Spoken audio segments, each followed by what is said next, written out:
Selamat pagi, hari ini kita belajar tema 6, subtema 3, pembelajaran 2. Anak-anak pintar, perhatikan gambar berikut ini.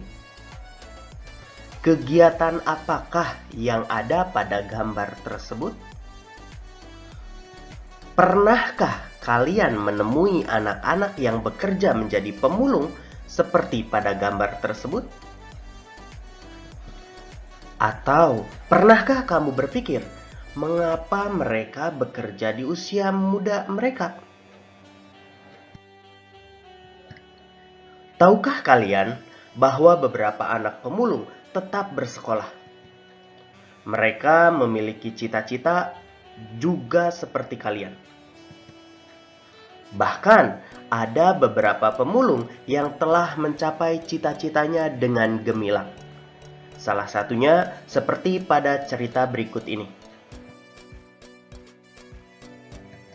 Aku sarjana pemulung. Namaku Wahyudin, biasa dipanggil Wahyu. Aku anak pasangan buruh tani. Aku tinggal bersama kelima saudara tiriku dan 2 adikku selain orang tuaku. Karena kemiskinan, tidak ada satupun dari kakak tiriku yang dapat menamatkan sekolah dasarnya. Aku pun terancam demikian karena kami tidak punya uang untuk sekolah. Tetapi aku bertekad, aku harus sekolah. Saat subuh, aku pergi mengumpulkan sampah plastik dan kardus untuk dijual. Pekerjaanku ini disebut memulung. Aku adalah seorang pemulung. Hasil dari memulung digunakan untuk membayar uang sekolahku. Aku memulung sejak usia 10 tahun pada saat aku duduk di kelas 4 SD. Untuk menamatkan sekolah dasar, aku perlu tambahan biaya. Selain memulung, aku pun menggembalakan kambing tetangga. Sewaktu SMP, aku juga berjualan gorengan. Apapun kulakukan agar aku dapat sekolah. Pada saat SMA, aku menjalani 7 profesi sekaligus agar aku tetap sekolah. Tetapi meski demikian, aku selalu dapat menjadi juara di sekolahku. Pada tahun 2013, aku telah menyelesaikan kuliahku di Jakarta dengan tetap menjadi pemulung. Lalu, aku mendapatkan beasiswa untuk melanjutkan kuliah kembali di ITB atau Institut Teknologi Bandung yang kini hampir selesai. Aku bangga telah mencapai cita-citaku untuk terus sekolah, meskipun dengan perjuangan yang panjang dan berat. Dari cerita tersebut, kita ketahui bahwa Wahyudin bercita-cita ingin terus sekolah hingga selesai perguruan tinggi. Namun, Wahyudin menghadapi halangan untuk mewujudkannya, yaitu keluarganya tidak memiliki uang untuk biaya sekolah karena mereka termasuk keluarga kurang mampu. Menghadapi hal tersebut, Wahyudin memiliki sikap pantang menyerah dan tekad yang kuat. Apapun dia lakukan agar bisa tetap sekolah. Bahkan sejak kelas 4, Wahyudin sudah mencari uang sendiri untuk biaya sekolah. Dari mulai menjadi pemulung, menggembalakan kambing tetangga, hingga berjualan gorengan. Meskipun Wahyudin berasal dari keluarga yang kurang mampu, namun semangat belajar Wahyudin tidak pernah padam. Hal tersebut ia tunjukkan dengan terus berprestasi di tengah keterbatasannya. Hingga akhirnya Wahyudin mendapatkan beasiswa untuk berkuliah di Institut Teknologi Bandung atau ITB. Sekarang, mari kita baca puisi berikut. Sahabatku Seorang Pemulung. Ciptaan D. Caritas. Tangan-tangan kecilmu begitu lincah. mengais dan memilah sampah-sampah rumah. Kamu mencari plastik, bahkan kertas dan kardus. Berbekal karung dan tongkat kecil, kamu mencari dan menemukan barang-barang yang telah dibuang pemiliknya untuk ditukarkan kepada para pengepul. Aku mengagumimu, sahabatku. Kamu tidak pernah menyerah. Kamu tidak pernah mengeluh. Kamu selalu bersemangat. Semoga kamu dapat mencapai cita-citamu. Seperti aku pun berjuang untuk itu. Mari kita saling mendukung untuk menjadi yang kita mau. Anak-anak pintar, banyak usaha telah dilakukan untuk memanfaatkan barang bekas atau tidak terpakai di lingkungan sekitar. Salah satunya dengan mendaur ulang barang-barang bekas pakai yang berasal dari rumah untuk membuat karya seni rupa. Membuat karya seni rupa dengan menggunakan barang bekas adalah hal yang paling mudah untuk dilakukan. Salah satu jenis karya seni rupa yang bisa kita buat yaitu kolase. Kolase adalah teknik untuk membuat karya seni rupa 2 dimensi dengan cara memotong dan menempel. Bahan yang digunakan terdiri atas berbagai bahan seperti kertas, kain, kaca, logam, kayu, dan biji-bijian yang ditempelkan pada permukaan datar. Berikut ini adalah contoh karya seni kolase. Yang pertama, gambar mobil yang dibuat dari potongan-potongan kertas origami. Yang berikutnya, ada gambar Insinyur Soekarno dengan menggunakan bungkus kemasan kopi dan produk lainnya. Untuk membuat sebuah karya kolase, kita bisa menggunakan berbagai bahan yang tersedia di alam. Secara umum, bahan pembuat kolase atau bahan kolase terbagi menjadi 2 kelompok. Yang pertama yaitu bahan alam dan yang kedua bahan sintetis atau bahan buatan. Bahan alam adalah bahan yang tersedia di alam dan bisa kita langsung ambil dari alam.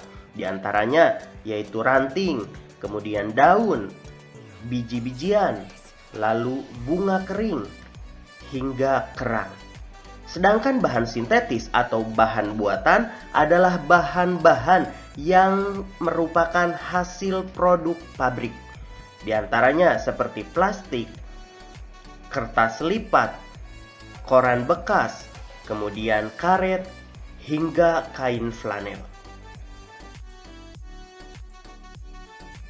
Pemanfaatan barang-barang bekas menjadi berbagai jenis kerajinan adalah salah satu upaya yang bisa kita lakukan agar barang-barang bekas tersebut tidak mencemari lingkungan. Akhir-akhir ini, sampah telah menjadi masalah lingkungan yang semakin sulit untuk diatasi. Sampah plastik telah menutupi beberapa samudera dan mengakibatkan kerusakan lingkungan yang serius. Banyak hewan laut yang mati karena memakan sampah plastik. Hal tersebut diperburuk dengan kenyataan bahwa sampah plastik sangat sulit untuk diuraikan meski sudah puluhan tahun tersimpan di tanah. Sehingga kita harus berpikir ulang bagaimana cara mengatasi hal tersebut. Daur ulang adalah salah satu solusi untuk mengurangi sampah tersebut. Tujuan mendaur ulang sampah plastik adalah untuk memperpanjang usia pemakaian barang, sehingga tidak perlu membeli untuk sementara waktu. Dengan demikian, jumlah sampah di alam dapat dikurangi. Dengan melakukan penghematan penggunaan barang dari alam, kita telah melakukan usaha pelestarian makhluk hidup di sekitar kita. Keanekaragaman makhluk hidup telah memberikan manfaat bagi kehidupan manusia atau makhluk hidup lainnya. Sepantasnya, manusia berusaha dan bertindak untuk memelihara, mengembangkan, dan menjaga keragaman makhluk hidup sebagai sumber daya alam hayati, agar senantiasa dapat memperoleh manfaatnya.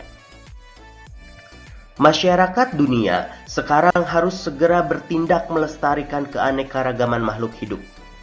Dampak buruk yang diakibatkan kepunahan makhluk hidup telah merugikan bagi manusia itu sendiri.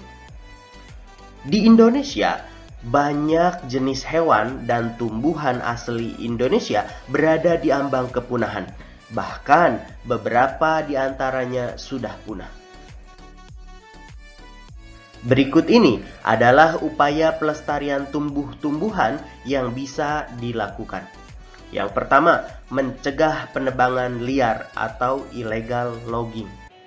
Penebangan liar adalah faktor penyebab habisnya hutan-hutan di Indonesia. Oleh karena itu, kita harus menggalakkan stop illegal logging. Yang kedua, melakukan sistem tebang pilih, yaitu dengan menebang pohon yang ukurannya besar saja dan sudah tua. Ketiga, melakukan tebang tanam. Setelah menebang, kita wajib langsung menanam kembali supaya tetap ada pohon yang tersisa. Kita menebang satu pohon, maka tanamlah satu pohon. Yang keempat, melakukan penghijauan dan reboisasi, terutama pada lahan-lahan gundul. Yang kelima, pemanfaatan bahan-bahan lain untuk mengganti pemanfaatan bagian tumbuhan. Seperti penggunaan tisu diganti dengan kain lap. Yang keenam, pembuatan cagar alam, yaitu suatu kawasan untuk melindungi jenis tumbuhan tertentu agar tidak punah. Selanjutnya, pembuatan kebun koleksi, kebun plasma nutfah, dan kebun botani. Apa sih kebun koleksi, kebun plasma nutfah, dan kebun botani itu? Kebun koleksi untuk mempertahankan jenis tumbuhan bibit unggul, sedangkan kebun plasma nutfah untuk melindungi keanekaragaman tumbuhan. Dan kebun botani berisikan tanaman-tanaman langka yang terancam punah. Contoh kebun botani adalah Kebun Raya Bogor. Sedangkan untuk melestarikan hewan, kita bisa melakukan usaha seperti berikut ini. Yang pertama, menangkar hewan langka dengan cara mengisolasi hewan tersebut. Kedua, mengambil telur-telur hewan untuk dibantu menetaskan. Yang ketiga, memindahkan hewan langka ke tempat yang lebih cocok. Keempat, membuat undang-undang perburuan. Yang kelima, menindak tegas para pelanggar dengan memberikan sanksi hukum yang sesuai dengan hukum yang berlaku. Tugas yang harus kalian kerjakan. Buatlah sebuah karya kolase dengan memanfaatkan sampah yang ada di sekitar rumah kalian. Kalian boleh menggunakan bahan alam ataupun bahan sintetis atau buatan. Selamat mengerjakan.